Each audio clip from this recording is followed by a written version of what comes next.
Ndugu zangu watazamaji, mimi ni ndugu yenu, ninaitwa Sheikh Abdallah Saleh Ramadhani Ndauga, ambaye ni mwenyekiti wa umoja wa wanazuoni wa Kiislamu Tanzania, Hayatul Ulama.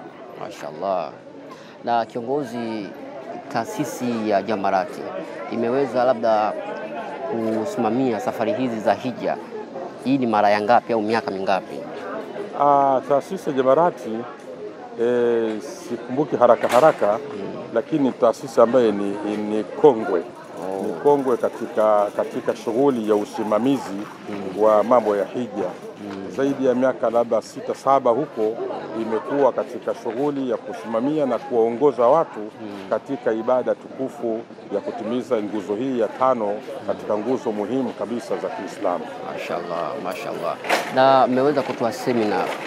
Wewe kama wewe kiongozi, unahisi hasa semina kwa muda ambao umeweza kuitoa, wale mahujaji wameweza kukidhi uelewa katika safari hii?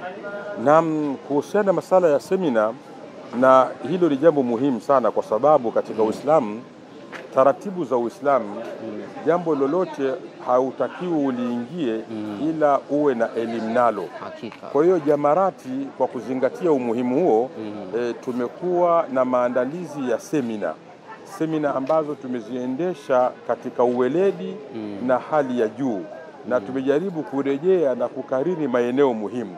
Tumewafundisha watu theory, ile nadharia yenyewe ya ufahamu wa hija kama kuifahamu. Tumewafundisha umuhimu wa hija, lakini tumewafundisha kivitendo namna gani hija inavyoanzwa, na tumejitahidi kabisa kuwakatia vipande kwamba kwanza kuna kipande cha kwanza ni hivi na yanafanyika ni mambo haya.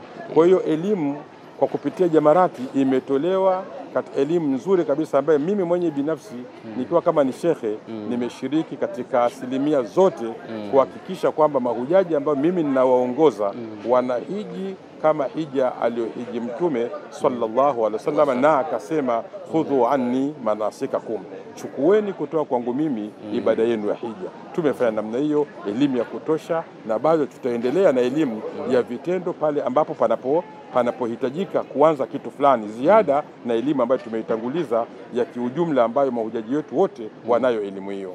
Mimi nikushukuru sana. Inshallah, nashukuru sana. Allah ajalie kheri, wanaobakia wabaki salama, na wanaosafiri inshallah tuwaombee dua wasafiri salama, lakini kubwa zaidi ni kuombeana dua Allah ajalie na wote ambao wajahiji inshallah hapa awape nafasi na fursa na uwezo ili wahiji huko mbele inshallah.